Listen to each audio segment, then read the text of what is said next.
Hey there, I'm Scott, and this is Tangents. Well, I don't know if it's going to come across. I am ridiculously sleepy. Um, I'm always sleepy, but it's getting just to the point of absurdity. Um, I just, I have had insomnia for like over a decade, probably, yeah, probably going on 2 decades now. I don't even know. Lost track. Mid 2000s. Yeah, I think decade and a half at least. Um, and it's progressive. Yeah, I mean, some things are better. Don't get me wrong. It's not like, you know, 2016 after Trump was elected, there were like 2 weeks where I'm not saying I didn't sleep at all, but barely. Yeah, I got a couple night, like every night, 2, 3 hours, was just fucked. Yeah, it was like when my ex-wife left me. Um, Same kind of feeling where I was just not like I obviously got work done. I could move through the motions, but was basically just not getting anything done. Um, it's annoying. I'll wake up this morning. I woke up at like 3:30, and I'm just awake. Like why? I don't fucking know. I can lay there in bed for hours, and I can kind of like pretend to sleep, but my brain, and it's not even like I'm thinking about anything in particular. It's just like I'm awake. Let's do some shit. I can get up, I can do some stuff. Doesn't really help. I've tried a large variety of drugs. I've gone in for EEG, MRI. I haven't done a sleep study, although I don't think I will at some point during the pandemic. I'm going to wait, but I just don't think this is something that's going to detect. I feel like honestly, the character of this really seems like there's some tiny little piece of my brain that just burnt out, and it's like, yeah, that's it. We're done. You don't have regular sleep regulation for the rest of your life, at least until you could replace that, maybe. And I have like my mom and her brother, my uncle, have similar kinds of things, varying degrees. But like my mom has not, for basically my entire life, has not had any kind of a regular sleep schedule. And just kind of I don't know that she's necessarily as bad as I am in the sense of not getting enough rest, but definitely not sleeping through the night. I used to sleep so well too. I could do this one on sleep, but I don't want to talk about sleep. I want to talk about Bitcoin. And I want to talk about Bitcoin. I've probably talked about it before. I don't remember. I talk with so many people about so many things. It's hard to remember what's covered here and what's elsewhere. I'm gonna go. I don't want to go into like hyper depth. I don't want to get into the technology that much. I don't want to talk about blockchain or all this bullshit. I do want to say that well, I'll tell you what prompted this. I've been bothered by Bitcoin for quite a few years. Um, I really think, and just for context, after I finished during my PhD, I worked on distributed algorithms, like supercomputing kind of problems. And after I finished my PhD, I wasn't really a postdoc, but I was a research scientist, and it was basically like a research professor you could think of, like a postdoc. I did on distributed systems, high performance computing, this kind of stuff, and algorithms, data structures, and this kind of thing that are broken over many subprocessors and in some kind of connected, networked way. Now, most of the stuff we did was in a supercomputer with InfiniBand, kind of like very high speed, very low latency network connections between the nodes. But we did the same kind of stuff for algorithms on distributed systems and other kinds of parallel systems. So I have some degree of expertise in this sort of thing. And I'm not going to get too much into specific numbers here. I'm gonna speak kind of high level and kind of subjective stuff, but just to give you an idea of one of the reasons that I hate, fucking despise Bitcoin. I think it's terrible. I think it is the poster child of a problem, or a solution in search of a problem. Now, don't get me wrong. The idea behind it kind of sounds cool. I love the idea of like this. This is how it's sold to people. It's like, oh, it's going to be this distributed currency. It's not fiat. It's not controlled by any government. It's just like a mutual agreement by all the participants. And then, we just have some way to exchange stuff. I have money, just like cash.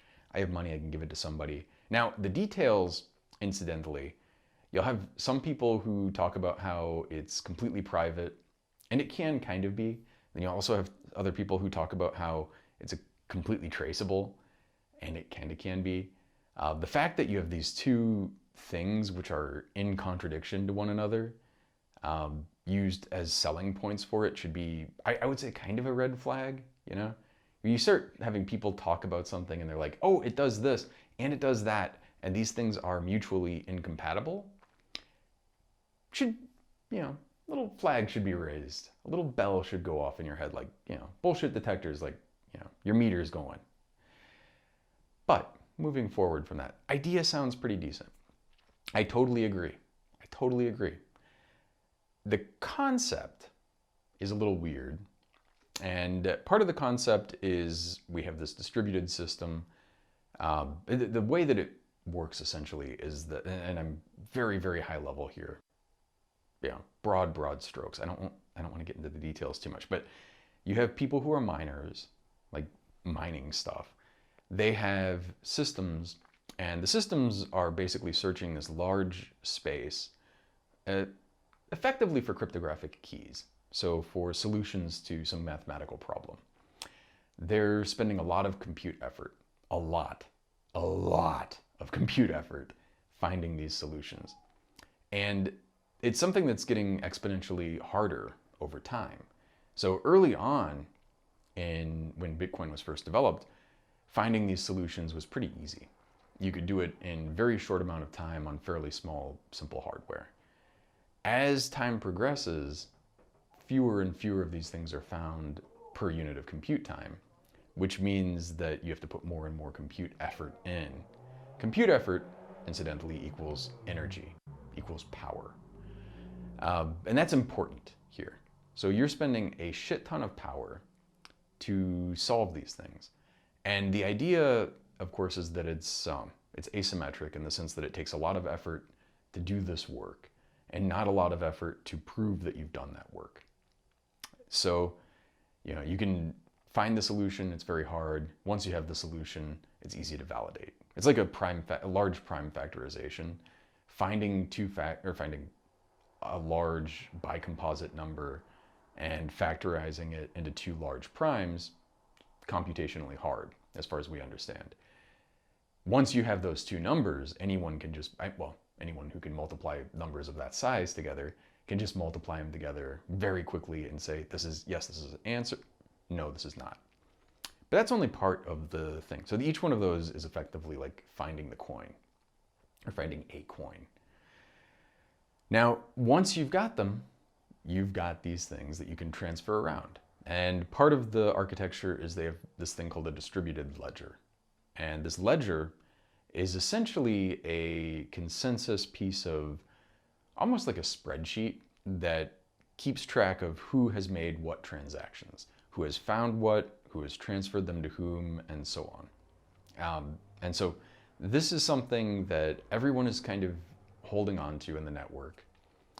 Part of the idea behind this is that the miners are working on this. They're putting a lot of processing power into it.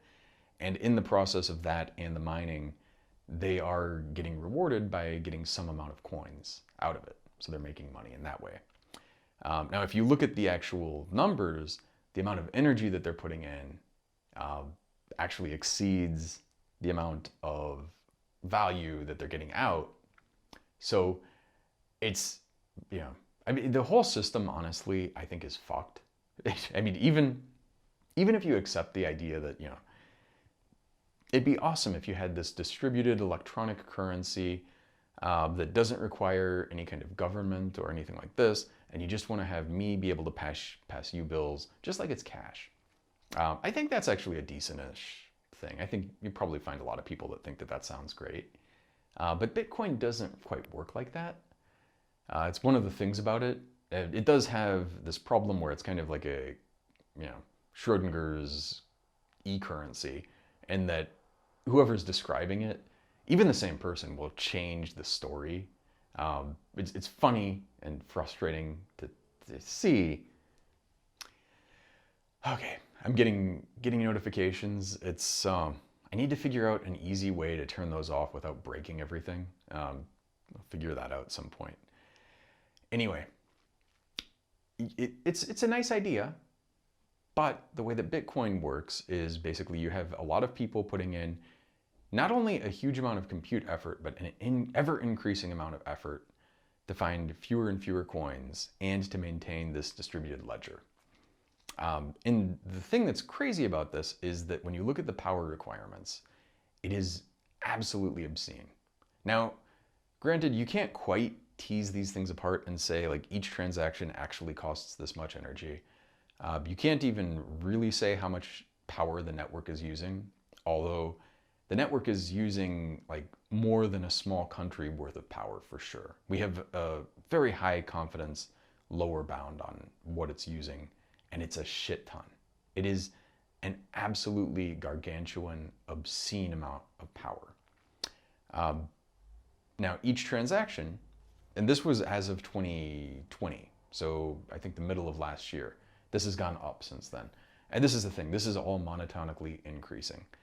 When I first started paying attention to this, and this gives you some scale, years ago, a transaction cost a sedan worth of energy, like a four-door, four-person sedan worth of energy going on a like 500 or 600 mile trip, which is insane, fucking insane. And that was a lot, right? Okay, here is the relatively latest stuff. 740 kilowatt hours of power per transaction. Now, if you have any scale or concept of how much a kilowatt hour of energy is, that's an like unfathomably large amount. And just for scale, a Tesla Model 3 long range, like the car that I have, on every 16 kilowatt hours can go 100 kilometers, which means that for every one of those fucking transactions, you can go 5,000 kilometers, more than 5,000 kilometers, or more than 3,000 miles in my car for the energy that it takes to resolve one transaction.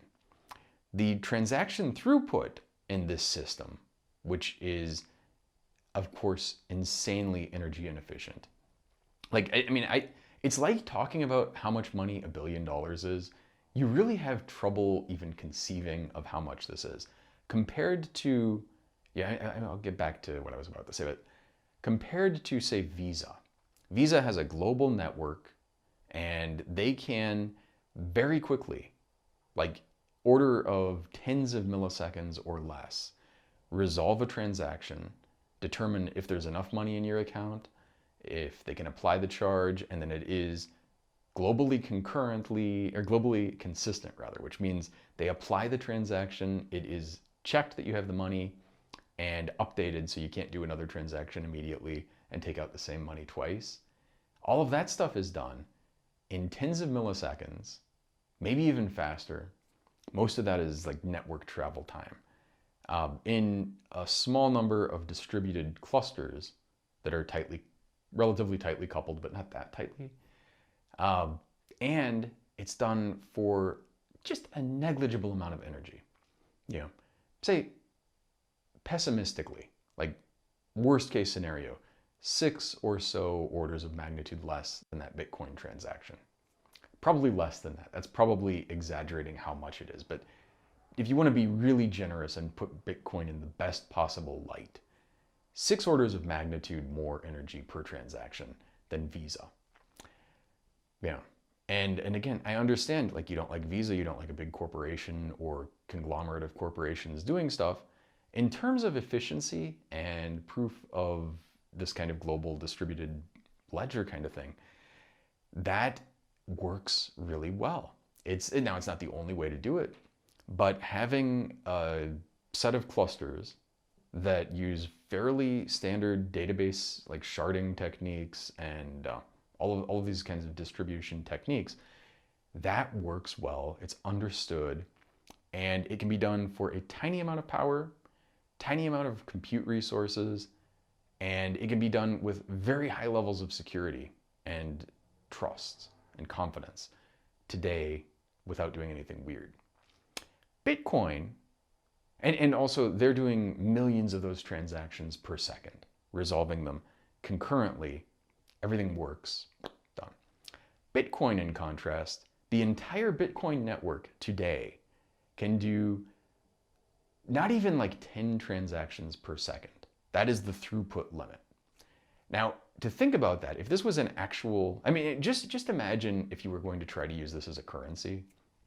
You're trying to, you give somebody some money, they give somebody some money, you're buying coffee. Think about coffee. Think about the Starbucks. Just not even all of the Starbucks in the world. The Starbucks within, say, 5 miles of me, handful of Starbucks. How many transactions are they applying? And you start doing the math, and it really quickly gets to, oh, well, certainly, maybe not in just Gilbert, but you go to Phoenix, all those transactions probably exceeds the global transaction throughput limit of Bitcoin. And that's just Starbucks in one city. That's not any tiny, I mean, it's not a significant fraction of, merchants, of transactions, what have you.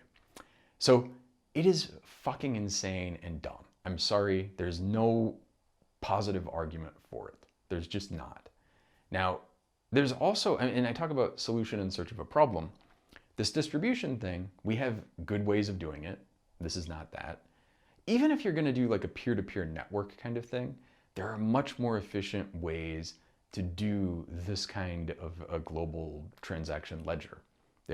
First off, I mean, the stupidest part, you don't have to, well, I don't even want to get into the details of this, but it's just the architecture fundamentally at a low level and in ways that if you wanted to fix, here's the thing about this, if you want to fix these problems, it actually would take a fork of Bitcoin that would make all of the existing Bitcoins invalid. You're basically making a new cryptocurrency.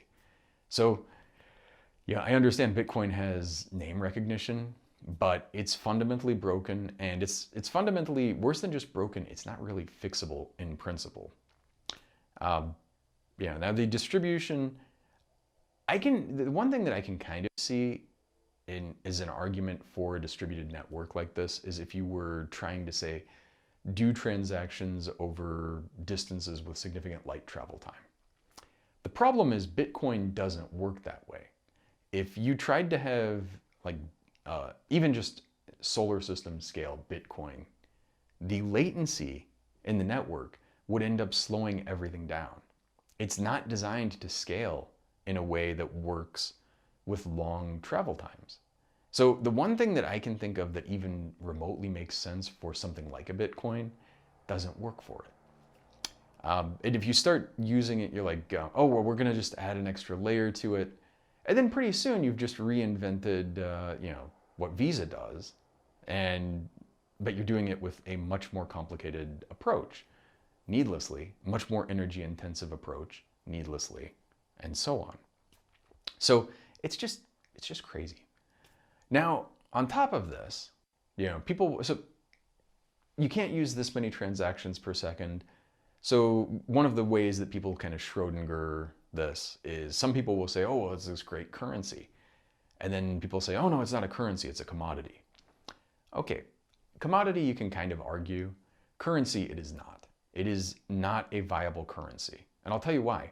If you buy a bottle of Coke today, and you buy a bottle of Coke a year ago, I shouldn't be able to take the money that you spent on that bottle of Coke a year ago and buy like 100 bottles of Coke today.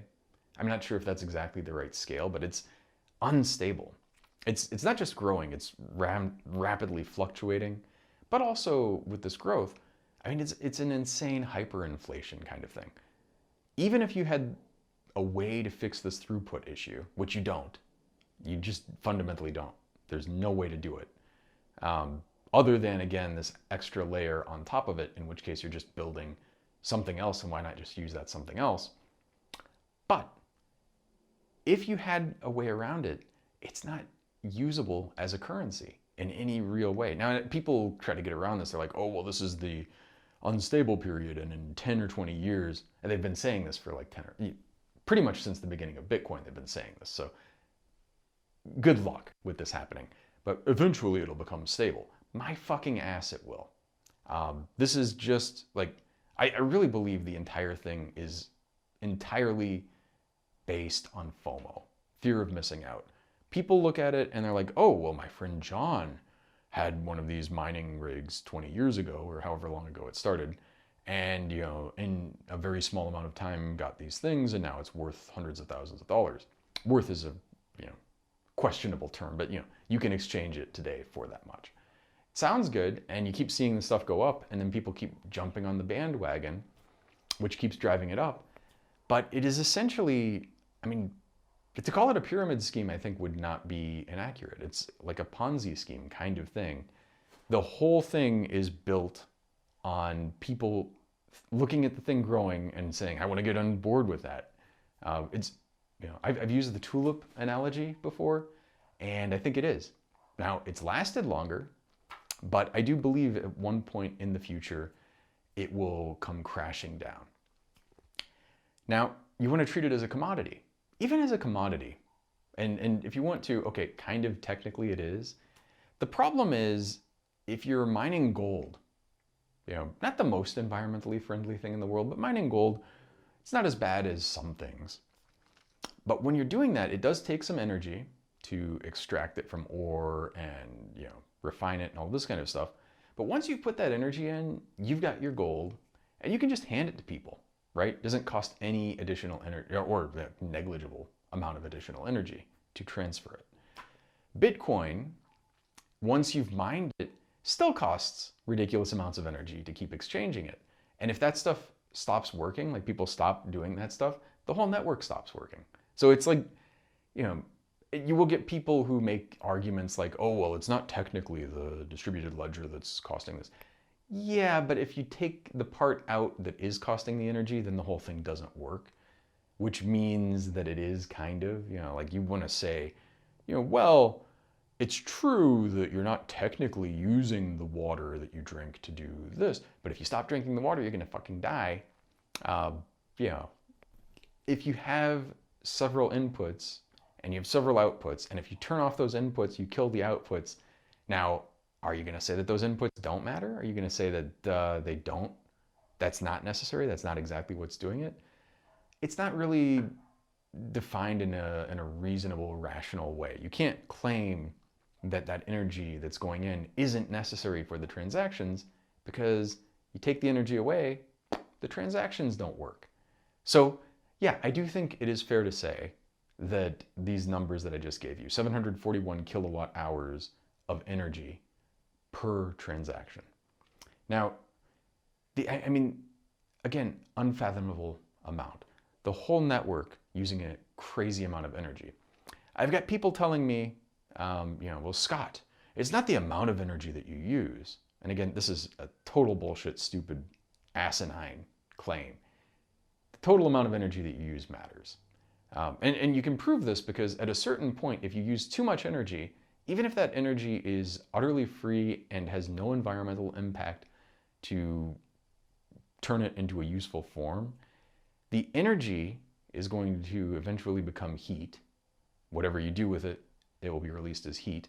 And that heat will have an actual environmental impact. So you can't say like, oh, well, it doesn't matter because eventually we'll just make it green. And also it's not realistic to say this because where is all of this stuff being done? In a lot of places, it's like China, where, you know, these networks are being powered by coal. Now, even if it's being powered by nuclear power or solar or what have you, it's not good. But where it's being powered by coal, which is a significant chunk of the world, it's causing a lot of harm, a lot of real harm, for no fucking reason. Like, no reason at all. I mean, and the reason that I bring all of this stuff up is Elon Musk and Tesla. And again, I have a Tesla. I feel kind of guilty about it for a variety of reasons.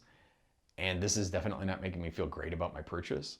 but they bought $1.5 billion in Bitcoin. Invested, if you will, they claim. And one thing that actually makes me really nervous is like they have all these cars with a little computer in them. I know if I had a fleet of a lot of compute power and I was really into Bitcoin, I might think about trying to run Bitcoin stuff like mining on that fleet. And if I did that, then that's a shit ton of wasted energy and you're basically stealing it from your customers, which would be shitty, be fucking shitty. But, you know, you just imagine this kind of stuff and it drives me insane. And I do agree with some of the people, like, again, you know, it's nice to not have fiat currency. It's nice to have something that's not dependent on a country, but people will, you know, they'll attribute these kind of magical features to Bitcoin, like somehow magically it's not subject to inflation. I've had people literally tell me this. They claim that it's not subject to inflation as though it was any other, like the price of gold is subject to inflation. Any commodity that you have is subject to economic forces. It's just the nature of any kind of an instrument. Like you can't separate one from the other. It's madness. It's fucking madness. And I don't really want to get, again, like I don't want to go too much into this. I don't want to talk too much about it. I've already talked too much about it, frankly. It's just like nutso. And it depresses me because it's like, okay, I bought a Model 3. Now imagine if I would have bought that Model 3 with Bitcoin. Immediately from just the transaction, 3,000 miles worth of energy, worth of range, wasted. Now, how much energy did it take to do the transaction that I actually did? I mean, even when you factor in like people doing stuff and work and all of this stuff, not nearly that much fucking energy. Tiny fraction of it versus 3,000 miles plus. I can't wrap my mind around how fucking stupid this is. And then, I don't know, I don't want to get too much into Elon and all this kind of stuff, but I do get annoyed. And getting back to, I'm going to actually touch on my sleepiness. One of the reasons that I'm so fucking tired, one of the reasons that I have a lot of stress is that I have had for, you know, a very long time, things are getting more economically stable for me.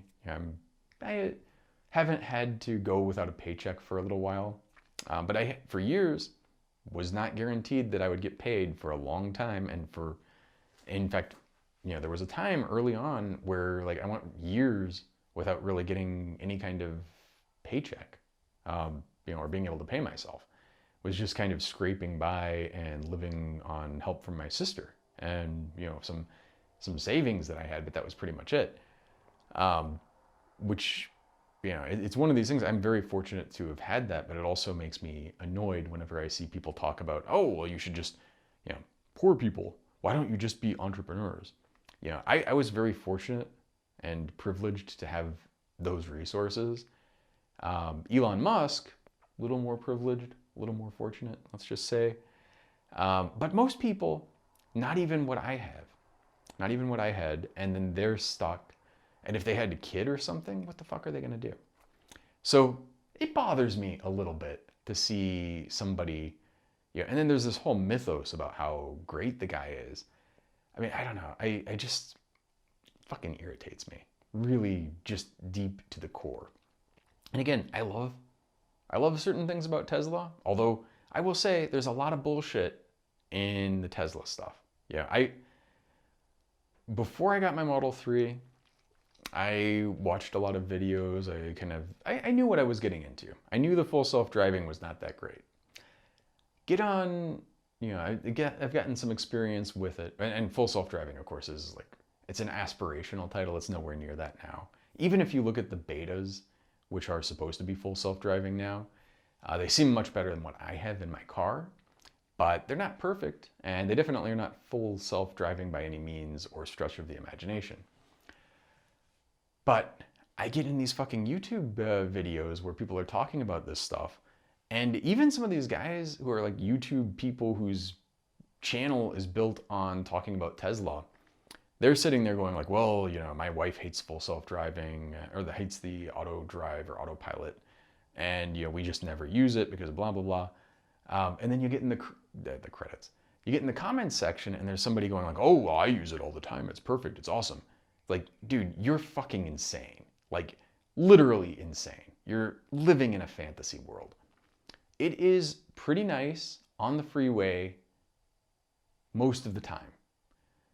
It does crazy shit, and maybe it does less crazy shit now than it did years ago, but it still does crazy shit. I've never gone a day, I try to use it a lot, never have gone a day without it doing a handful of crazy things. Now, a lot of these are not like safety critical things, but some of them are. Some of them are things where if I didn't intervene, the car would crash into another car, it would go off the road, or, you know, who knows what. It's not very good. I'm sorry. Now, it's pretty good, and it does certain things pretty well, but it's not nearly there yet. And you get into, I mean, it's the same with the fucking Bitcoin people. This is, all the numbers that I gave you, the things that I was talking about, you can Google that shit. This also actually irritates me. I guess there was a small Newsweek article about, you know, after Tesla made an SEC filing. I don't know if I want to, I have FEC in my head, but I mean SEC. Did an SEC filing, said, okay, we made this investment in Bitcoin. Makes me want to twitch just that they call it an investment, but okay. Put a bunch of shit in Bitcoin. And then you get all these people who are fucking delusional talking about how great it is. And then I'm sitting there going like, you know, dude, this has got some major problems. And the numbers that I put out were not things that, you know, it's not like I had to dig forever to find them. They're very just easily findable. The math that I did, anybody can do. As long as you understand the units and you're able to just do division, basically, you can figure that out. It's not that hard. And then so Newsweek had, or some reporter from Newsweek messaged me. A couple hours later, I responded, but apparently it was too late for them. They wanted to go to print before, or print is a weird thing considering it's online, but you know. They put this thing out and they're like, well, some critics are saying that this is not a very good, and I'm sorry, it's not a some critics are saying thing. I mean, I get I get a burr up my ass about reporting and journalism. And one of the things about journalism that drives me, well, such as it is today, that drives me insane is that this is not, the thing that I claimed is not a claim that is, you know, completely subjective or difficult to validate or falsify. Anyone who wants to could look the shit up. While you're listening to this or watching this, you can Google it, you can do the math, it takes a minute, you'll find out the same fucking numbers I did or worse. You know, and then you can say, yeah, this is an insane, inefficient waste of energy. And it's actually, the more you look into it, the worse it gets. It's one of these things where it's like, the more layers of the onion you peel back, you know, it's not like bad on the surface and then you kind of look under and it's like, okay, it's not that bad. You peel away and it gets worse and worse the more you dig. It's not good. It's bad. It's shitty. It's garbage. And again, like the Tesla stuff, you know, people are just, you know, I mean, I'm not saying that they're necessarily delusional in the sense of diagnosably like mentally ill, but they live in a fantasy world and they're disconnected from reality. Like this guy that I was talking to on YouTube, who's trying to explain how great the full self-driving is already. You know, dude, I don't know what the fuck you're doing, but unless, like literally unless you're going in a straight line, and even then, you could not use what is in my car today to get from point to point or anything like it. If you're going on one road in a straight line with lights, it's okay. If you're on the freeway and you have some exits and it's pretty easy, or like interchange or something, it's pretty much okay. Pretty much. Not 100%, but pretty good. But if you have a navigation that involves like something crazy like turning right when you get to a stoplight and then you turn right, don't even fucking try it unless you want to do something insane that makes you or your passengers scream. Like it's nuts. And I'm not, and again, I'm not trying to imply that it's easy or that I would do any better, but I don't know how people have this kind of a disconnect in their experience and their perception of this stuff. It's just not, you know. I mean, I'm a big fan of SpaceX. So they had SN9 for the Starship and launched it. One of the engines didn't relight and it cratered at the launch stand where it was landing, which, you know, it was kind of expected, but I'm watching it with enthusiasm. I'm kind of rooting for them. I like them. But the thing that was baffling to me is right next to it, and now, granted, they're big things, they're not as close as they look, all of this stuff. But they have the next serial number 10 right next to it, and at the next launch stand. Didn't leave it in the high bay, they brought it out, which was a cool shot, but because they crashed 9, it had debris that flung easily near it, and if not hit it, came damn close. So you put your thing out, and you're like, well, okay, first off, there was something wrong with 9. Now, maybe it's just that the engines have a probabilistic chance of not igniting. And in a real flying vehicle, maybe they'd have enough that it wouldn't matter.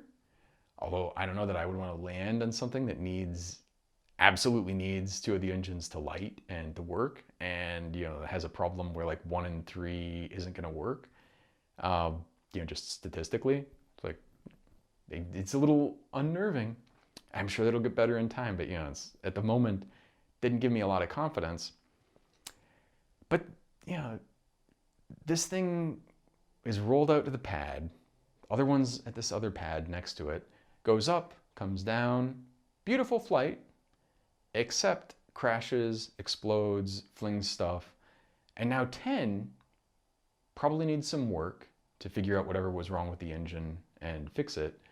And then also probably had some damage from flying debris, or potentially even damage that wasn't observed.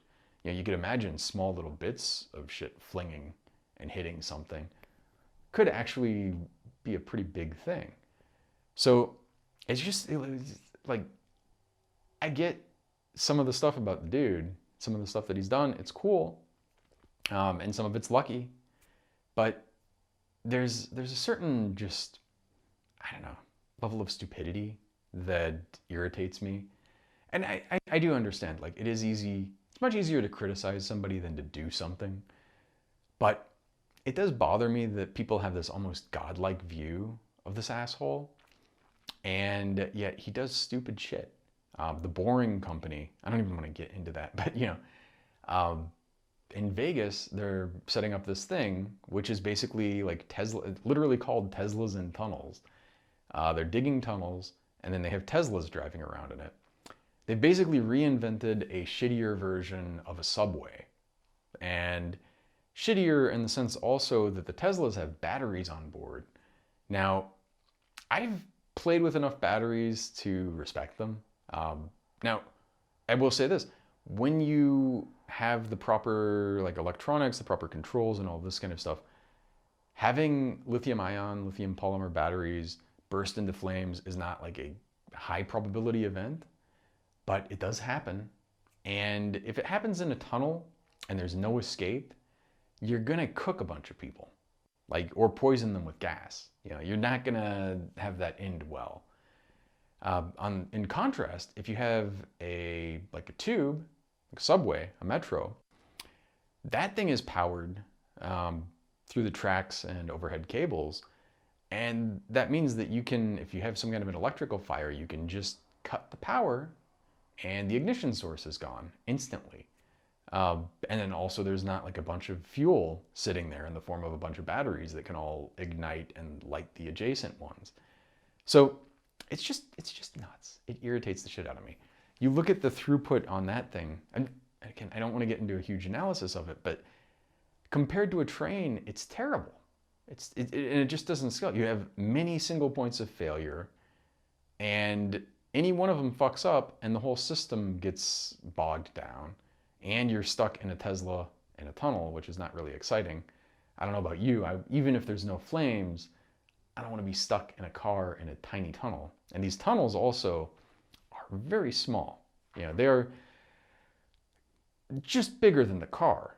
They're not like massive tunnels like you're normally expecting, which to some extent looks like maybe you couldn't even get out of the car if you're in the tunnel and there was a problem. Or maybe you could if you're going through the window, but if you have limited mobility, I don't know that you're getting out of there. I think you might be fucked. Or you're stuck in there for an interminable, indefinite period of time. And that's assuming there's no fire or other issue.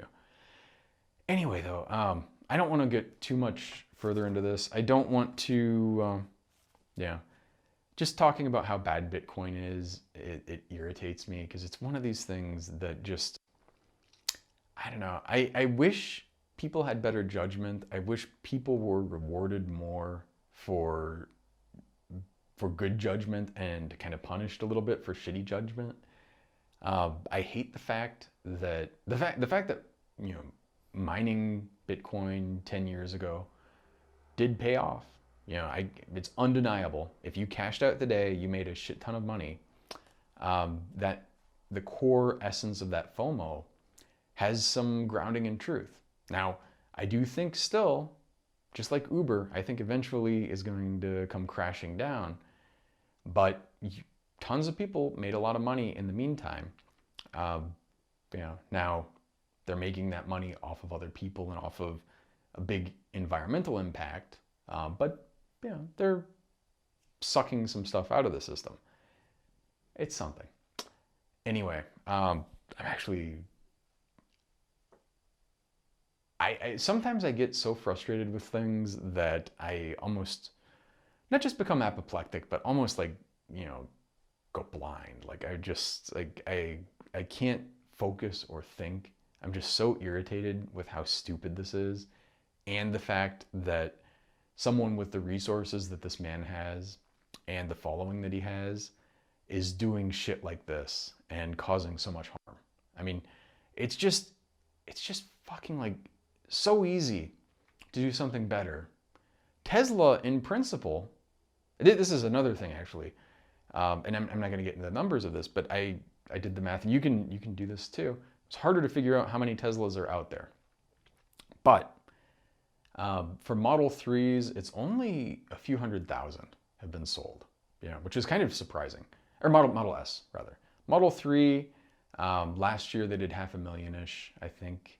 But to be generous, put all these together, all of the Model 3s, the Model S's, the Model Y, and what is the fucking thing called? The Gullwing contraption, Model X. And you put all those together and you compute the amount of energy that those are offsetting. And the amount of energy that the Bitcoin network is currently using converted to gasoline is more per year than, and by not by like a small fraction, but like by like a factor of 10 more per year than those are offsetting from taking internal combustion cars off the road. It's just fucking asinine. It's one of these things, like the more you look into it, the worse it looks. And again, you don't need to ask me or any other expert. You don't need to resort to like, oh, well, some people say that this is bad and some people say it's good. No, there is an objective answer to this. And if you're a reporter worth your salt, you could do the math, you could do the research, do a little bit of background and discover, oh yeah, this is fucked. So it just annoys me, is all. With that, I need to get back to work. And I also Bitcoin is so stupid, I feel dumber having talked about it, even at this level of detail. Don't get me wrong, as an academic exercise, the blockchain in concept is kind of interesting to learn about, in the sense that it's also interesting to learn about the difference engine, which is to say, yeah, way back in Charles Babbage's time, there was this thing and it worked and it would have worked and it was kind of a cool idea. We've gone way beyond that and there are much better ways to do it, but as kind of a historical artifact, it's an interesting thing. It annoys me that people are still using it today, especially in, I mean, it'd be one thing if it was just like, oh, some academic labs are doing it just as like a fun kind of toy, rather than insane amounts of energy being wasted on this shit.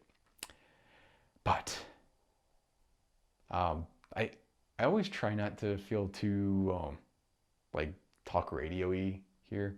I know I feel like I have two things. One, I definitely don't think I sound like what is that InfoWars guy, Alex Jones, whatever the fuck his name is. I don't give a fuck. I don't think I sound like him. I hope not. I really hope not. I always kind of worry that I sound like an NPR guy, especially when I'm too calm. I would like to be like different than those. Definitely, like talking about things that are not like La La Land, like the InfoWars stuff, and also maybe conveying some information. I don't know, or at least interesting to listen to. But I always worry. That's my fear. With that though, just relaxing. This is how I ended the last one. I'm gonna have to start like instead of just Zaijian, like serenity now, serenity now, like Stiller's dad. But anyway, with that, thank you as always. I will try not to talk about something like this that annoys me this much next week.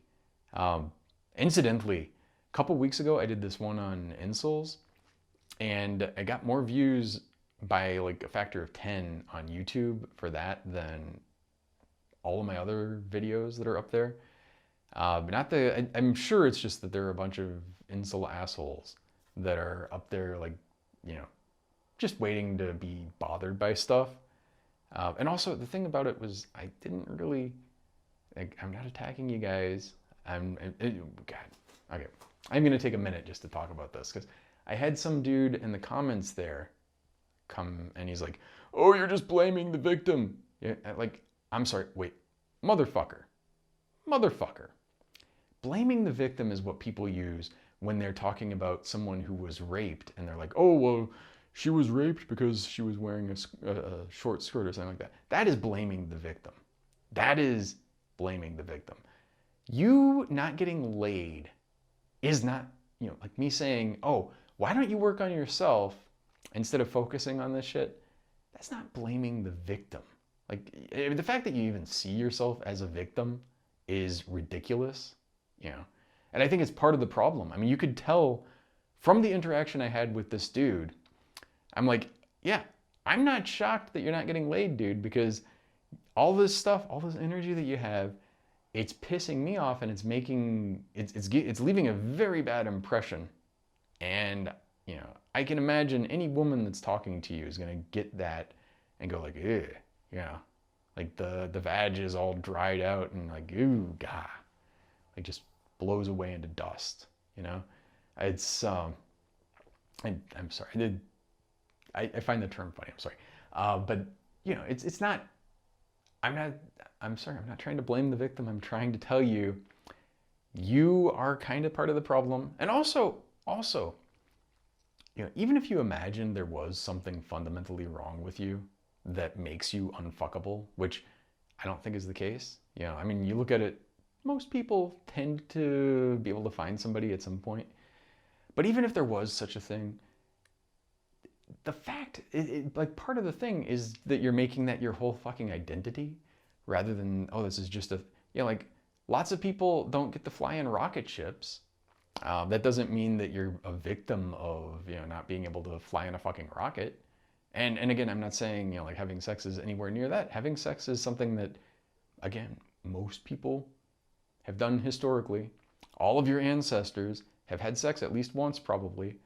Yeah, I'm guessing you could probably figure it out at some point in your life. But even if, so it's not like it's that big of a threshold, of a hurdle. But even if it was, the fact that you're obsessing about it is not helping the situation. And me talking about you obsessing about it and making that your identity and turning it into this giant pool of animosity toward women, that's not me blaming the victim. I mean, the fact that you see yourself as a victim is part of the fucking problem. The fact that you identify yourself as somehow suffering this thing that, again, fucking partly self-imposed, and part of it's self-imposed, part of it is also like, I mean, it's massive entitlement too. It's like, oh, you know, and again, I said this before, I was in my early 20s before I had sex. Yeah, it's not a thing that, like, I know people that had sex in high school, but I know a lot of people that didn't have sex until their early to mid 20s. Not that uncommon. And if you're in your early to mid 20s and you haven't had sex and you're sitting there like, oh, you know, like gloom and doom, and you're like identifying yourself as this incel kind of figure and then calling yourself a victim, you know, I mean, honestly, just go fuck yourself. That's all I'm saying. I mean, you know, just get over yourself, dude. Yeah, it's just, I don't know. Yeah, and this whole like lumping people into Brads and Chads and Jackoffs and whatever the fuck you call yourselves. Yeah, it's so dumb. It's so goddamn dumb. Like, I wish you people could hear yourself. So anyway, with that, yeah, not to piss off the incels more, but I mean, Jesus Christ, people, come on, you know, get it together. With that, thank you for listening or watching. I will try to be back next week with something, you know, less annoying. I am getting close to my private pilot check ride, so like 2 weeks from now, which is crazy. It's been a long time, a lot of flight time already. Looking forward to that. A little nervous, but I think, you know, should be okay. We'll see. But man, I just gotta calm down. No, not really. I'm a pretty calm person, just as you may gather. Or if you're somebody that knows me in real life, as many of you are, you already know that. But with that, thanks again. 再见。